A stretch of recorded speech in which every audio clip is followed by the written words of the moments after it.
I've spent almost my entire life on the family farm. We've always been the first to adopt modern equipment and farming techniques, and I was the first in the family to attend college. Needless to say, I studied agricultural science. My skills save us a lot by not having to hire outside experience. Things have always been kind of weird in the region. Some say our wheat fields were plowed in over an ancient burial ground, and others say that a witch cursed the local region before being drowned in the local lake that we get our irrigation water from. What I do know is that things seem to be growing weirder ever since my grandfather was forced to retire and move to town. I would like to visit him more, but there's always something new to do. Things break down and livestock get spooked. Things do seem to be easier when I bring Betsy with me. Betsy is grandfather's favorite shotgun, which he passed down to me before having to move into the home. My parents are out of the picture for the next year. They're taking an around-the-world cruise for their 30th anniversary. It's not easy to contact them. International phone calls are expensive, and they are limited in time when out at sea. Some of the workers are spooked too and refuse to spend the night on the property despite having access to spare houses for far cheaper rent than they pay in town. Not that I blame them. I spent the night in one of the houses since it was close to where I had to work late and get up early for a job, working on a broken irrigation pump. That night I slept poorly as I heard all kinds of strange sounds. Most would say it's probably an animal, and I would say the same if I did not hear it myself. I know what the local wildlife sounds like, and this was not that.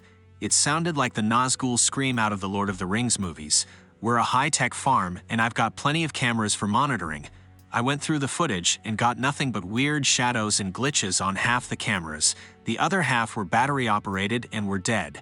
Not usual, but also not unusual considering the quality of lithium batteries out of China these days. After I fixed the pump, I went out with Betsy and swapped in fresh batteries from a good brand and made a note to throw the bad ones in the battery recycling bin the next time I was in town. Things seemed to change for a while. The strange sounds stopped, and all the cameras were working normally with no glitches or other failures. The good times didn't last. Things started to quickly get weird again a few days later. I'm hearing strange sounds. The workers are also hearing strange sounds while working in some of the more distant fields. The livestock are all spooked. Sometimes the workers report seeing shadows out of the corners of their eyes and are easily spooked. I've seen the same shadows. They resemble some kind of creature that doesn't belong in nature. Some of the families who decided that farming was not for them but still like the great outdoors have become park rangers and timber workers. Some of the stories they have shared at gatherings remind me of what I'm dealing with now. Their stories about strange creatures of the night, mysterious staircases and the like sounded far-fetched at the time, but maybe I should contact some of them for a bit of help. If it's something spooky, they might have the experience, and if it's more mundane, then we have a chance to hang out and shoot some beers and maybe some targets. Honestly, looking back, I think this all started when we bought out the cane farm. They had been doing bad for years. We never really hung out with their kids. They were weird and not in a fun way. A school rumor went around saying that one of their kids drowned another. Other rumors say that one of the kids tried to burn down the bar. All I know is that they were in and out of school. Grandfather did something with some of his older friends, something he never told me about, only that the matter was settled any time that I asked. I fear that with him off the property, ever happened has come undone, but Betsy's presence offers reassurance and hope. I read some online forums and discovered that sometimes supernatural entities like spirits can change the temperature of an area or even show up on infrared cameras. So I ordered a bunch of smart farming sensors to monitor the ambient temperature, pressure and humidity levels, and the temperature and moisture content of the fields. I even installed some thermal surveillance cameras in places where workers reported seeing the strange shadows the most. These cameras also work in the dark to show if people are trespassing. The data from the sensors made no sense. Weird temperature drops that seemed random until I plotted the data on a map of the farm. I could see that things were moving around at night and even during the day, causing local temperature drops. I filled in gaps with more sensors to better track the mystery and repointed some cameras. These cameras showed mysterious shadows and glitches at the same time the sensors reported drops in temperatures. Some even caught videos of strange floating orbs. Of course, I'm freaked out now. Something strange is going on, and if the data is correct, it's starting at the old cane farm and slowly spreading into the rest of the property. I've read that inviting the supernatural into your home is granting permission for them to have a wild party. Did we inadvertently do that by integrating the cane property into our own? Is what caused their madness now infecting me? I tried to call my grandfather, but he said that he couldn't talk over the phone about that. He'd talked to me in person but did not want to risk sounding crazy enough to end up in the dementia ward. I fully understand his concern. I'm worried about ending up in the psych ward if I talk about this to the wrong person. Things started getting more intense as the staff reported that they felt like they were being watched and not by the cameras that they used as much as I did for their work. They even noticed the shadows and glitches. It all came to a head when one of the staff working alone on the old Kane block was attacked. They managed to radio in for help, and we called an ambulance while rushing over all armed. The beast had him trapped up a tree. It's like something I've never seen before. It was some strange furless beast covered in scales like a blend of a dog and a giant lizard. Saul swore it was a chupacabra. We all fired at it, and our shots did nothing. We were panicking as it started to approach us. I remembered that Betsy warded off the entities before, ran to my truck and grabbed Betsy, which was loaded with slugs. The first shot missed the creature, but the second shot hit true and did massive damage. The third shot finished off the wounded creature. Strangely, the beast didn't die like a normal coyote or wolf. It seemed to dissolve into oily shadows that faded from existence. We were all shocked to see that it faded from existence. Jack, one of my longtime friends turned employee, suggested that we go into town and get the pastor to come out and bless the place. Saul suggested that we call his church and ask for the priest to come out and perform an exorcism. When the emergency services arrived, the injured employee was loaded up on an ambulance and taken back to town. We told the police that it was a coyote that ran back into the forest, frightened by the rest of us arriving. If we told the truth, we'd be laughed at or worse, locked up for discharging firearms while drunk. That night we went to my grandparents' old house, one of the few places that the entities seemed to avoid. Our map data of their movements told us this. They also said that multiple entities had converged on the main road out of the property. We all felt better even as we lit the old fireplace and got to chatting. After a while, our conversations turned to talking about what we encountered and what could be stalking the farm. We discussed if it could be demons or devils, the jinn, yokai, or even Wendigo. The next day, things calmed down. None of our sensors or cameras reported any anomalies. All the crew went back to town that night, leaving only myself on the farm. It was another quiet night. Seems like that activity drained the energy of whatever was haunting the farm. The one strange thing was a storm warning for the area that night, despite no long-term storm predictions.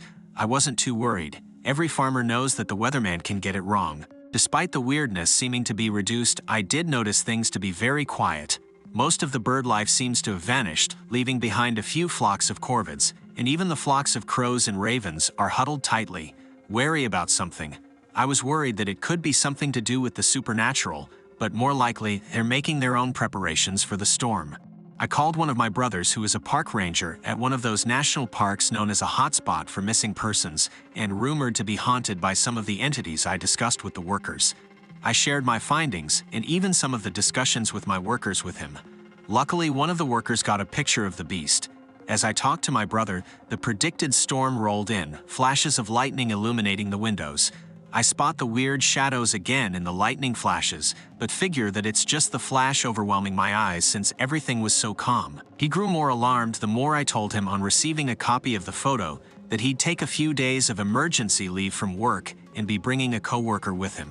He sent me a phone number for a government department that I had never heard of before. The Bureau of the Occult. After I hang up on my brother, I check on the cameras and sensors. Some of them are down, likely due to lightning strikes and trees falling on cables. I'm not too worried. Cameras and sensors can be replaced in the morning. I do notice that the cloud backup hasn't run since I started installing the extra sensors and sigh in frustration. Plug in a portable disk and start the backup process before calling the bureau on the number that was given to me. I'm greeted by a professional voice, and after I explain my situation, I'm told that my brother opened a case on my behalf. The bureau did request that I send them all my data, and I agreed to email it to them. I wrote up an email on my laptop with the details of when I first started to notice the weirdness, the contact details of my grandfather who knows more details, including remote access credentials, and the different accounts for the different software I use on my farm server that runs all the data gathering and analytics. I don't store it all on my laptop. I've got a dedicated server for that. Moments after I sent the email, I was both blinded and deafened by a nearby lightning strike that hit the power pole for the house. The force of the lightning strike makes the pole transformer explode in a shower of sparks. I grab Betsy and run over to the server that runs my monitoring infrastructure, only to find flames coming out of the power supply. I pull the hot swap solid-state drives only to find the chips physically blown. I groan in frustration. This bureau, if they are real, will think it's a hoax. The portable backup drive seems to be intact and cool to the touch, so I grab that hoping that an archive of the data is on there, then grab Betsy. With the power out to the house, it's not safe to stay. I don't trust shadows or darkness, and I doubt I'd have enough batteries for my flashlight collection to last the night. I spot the lights on in my grandparents' house, and then remember that Saul was going to spend the night on the property so he could get an early start. I quickly called him to let him know that the power was out in my house after the transformer took a lightning strike, and he agreed to use a spotlight light the way for me. I load the drive and my laptop into a bag with some boxes of shotgun shells. I wear a flashlight on my head, attach another to Betsy, and make my way out into the darkness outside. It's cold and rainy outside. The ground is muddy. I make my way to my grandparents' house and find that shadows are swirling around in the wind. Sometimes the shadows group up around something like a tree or fence only for it to fall over or get struck by lightning. The shadows make their way towards me, and I find myself wielding Betsy to drive them off. Just pointing light at them seems to deter them. Saul spots the same and uses his spotlight to help drive the shadows away from me. He's well lit by my grandparents' house. It's got a generator with plenty of fuel, so it's a perfect safe haven. I run over to the house as fast as I can but slip in the mud. I look up and spot what seems to be some kind of enormous bird lit up by a bright flash of lightning. I scramble the rest of the way to my grandparents' house and hear a clap of thunder that sounds almost like a cry of frustration. Once in the light, I immediately feel safe. Saul grabs my hand and leads me inside. Once inside, he tells me that he spotted the same strange bird in the storm. If whatever is haunting the farm is strong enough to summon that, I have no idea what to do. Maybe my brother in this mysterious bureau of the occult can help. All I know is that help will arrive in the morning, and that I need to hold out until then. I've got Saul as backup, my grandparents' home as a safe spot, and a gun safe that might hold more special guns like Betsy's. The data could be wiped, or I might have a copy of enough. All I know is that tomorrow will be a better day, and until then Saul and I will take turns sharing guard duty and sleep. I work as a night shift dispatcher at a university from 12 p.m. to 9 p.m. My department works off campus in a gated group of trailers about a mile away from the main campus, and everyone but me leaves for the day around 4 p.m. The university isn't in the safest neighborhood, and working the night shift can get a little crazy. For context, I am the person you call late at night when your plumbing, electricity, and AC go out, which isn't the most glamorous job, but I digress. Usually my shift is pretty tame, but every once in a while something strange happens. This particular night, I didn't know what to do. It was 4 p.m. on a Friday in mid-June. Everyone was fleeing the office, excited to enjoy their summer weekend, while I just sat like a goober watching everyone trickle out the door. My boss was the last to leave, letting me know that the front gate was still under maintenance and wouldn't be locking at 7 p.m. like usual. That worried me a little bit, but I didn't think much of it since we have campus security. I went through my shift, heating up tea, dispatching requests, and listening to some random true crime podcast, the usual. Around 6:45, a pair of headlights flashed through the window of the trailers. Typically, no one comes into our trailers at this time, other than technicians asking for the P-card or picking up some paperwork. I peeked out the blinds to see who it was and saw a beat-up dark blue Chevy, parked in the lot facing away from the trailers. The car was close enough that I was able to see the bumper was missing, and duct tape covered up what seemed to be holes in the body of the car. A little confused, I waited to see if anyone would get out of the car, but after about 15 minutes, nothing. It just sat there, idling in the parking lot with the hazard lights on. I thought maybe it's just one of the residents from the apartments next door. They are not allowed to park in our parking lot, by the way. It was past 7 p.m. now, and I figured I should call campus security to let them know of the person in our lot and ask them to patrol the area since our gate wouldn't close. Public safety, this is Lisa. Hey Lisa, it's Alana. Could you have one of the guards come patrol by the trailers? Our gate isn't closing and some dude just decided to post up in the lot. I kept peeking out from my desk to the window to see if the car was going to leave, but it was still there running like a sad tractor, hazard lights and all. Oh, for sure, did you get the license plate number? I'll make a report of it just in case. I don't see one, the whole bumper is missing. I squint to see if maybe they had a paper in the back window, but they didn't have that either. I started to get a bit nervous, seeing as this area is notorious for having drug dealers, addicts, and ladies of the night all over the place. Maybe they were waiting on a tow and saw our parking lot. but I wasn't about to go out there and ask. Lisa told me they could have a guard there in about 10 to 15 minutes, which felt a little slow to me, but I wasn't going to complain. After Lisa and I hung up, I checked to see if the car was still there, but when I checked, the car was now facing the side and closer to the trailers, hazard lights still blinking. I don't know why the lights made me so uncomfortable. Maybe because it was usually a signal for help, or maybe because I was alone and it would be obvious to the person in that car just by looking at the empty parking lot. The minutes felt like hours before finally one of the squad cars pulled into the lot. Oh, thank God. Sighing with relief, I took a sip of my now uncomfortably cold tea, watching as the guard walked up to the car and asked the person to leave. I could hear the conversation just enough to know the driver was male, and he just wanted to take a short nap. In my mind, I thought it was strange to reposition a car in the middle of a nap, but whatever. I watched as the car slowly pulled out of the lot and the guard got back in his car to leave. By now it was 8:20 and I was just waiting for the shift to be over so I could get back home quick. The rest of the shift was smooth, minus all of the clogged toilet calls, and I finally clocked off for the night. I got all my stuff together and headed out the door, jumping into my car since I didn't want to run into that strange car. I started to head out the gate when out the corner of my eye I see flashing lights rounding the corner just up the road. God damn it, I hope that's not the same car. Please don't be the same car, I pleaded. The car inched closer and I saw that it was the same blue Chevy, hazard lights and all. I should have called the guards again or anybody at this point because as I was pulling out the lot the car went full speed and stopped right in front of the entrance. My heart was racing at this point, hands shaking and my mind drawing a blank. My only way out was blocked and I had nowhere else to go. The only thing I could do was sit there or put the car in reverse. I couldn't see the driver since he had a hoodie on and what looked to be some workers' gloves, the kind that construction workers usually have. I put the car in reverse and slowly backed up into the parking lot, but just enough that he wouldn't be able to drive in. I parked the car, locked it, and started to dial public safety again. They would respond faster than the police at this point. My eyes stared straight at the car the whole time, locked onto the man in the hoodie. He wasn't looking in my direction, but he slowly started to reverse his car and position it facing mine.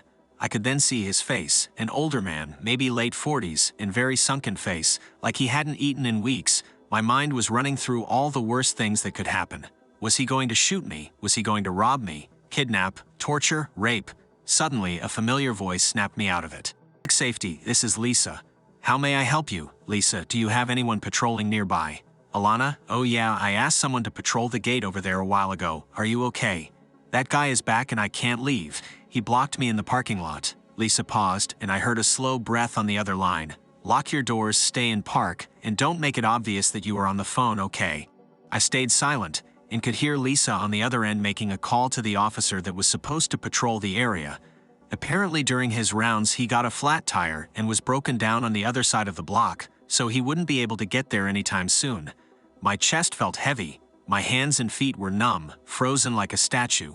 The man began to open his car door and stepped out slowly. He hobbled as if one leg were shorter than the other, and I could see he was around my height, 5'6". The hazard lights kept flashing, illuminating his hunched figure every few seconds. I think he could tell I was afraid because he began to grin, and his eyes had a glint of something I had never seen before. Did he get off on this? Was he just some sicko that liked freaking people out? Disgust welled up inside me as he walked towards my passenger side door and stared into the car, grinning.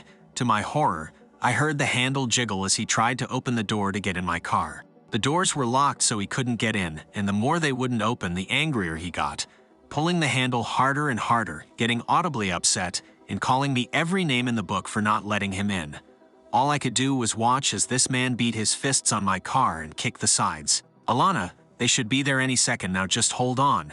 I faintly heard Lisa on the other side of the phone. I had almost forgotten she was still there. Just as she finished her sentence, a squad car pulled up and 2 security guards jumped out of their seats, yelling at the man to stop hitting the car or else he would be tased. The man did not comply, flying into a frenzy and stomping his feet as if he was a 5-year-old having a tantrum. The security guard instantly pulled out his taser and zapped the guy, making him crumble to the ground. The other officer was already on the phone with official police to make an arrest and remove the car that blocked my only way home. The man was taken into custody on counts of trespassing, theft, and driving under the influence of illegal substances. Apparently, this guy was known by local police to squat in different places nearby, like abandoned houses and old warehouses.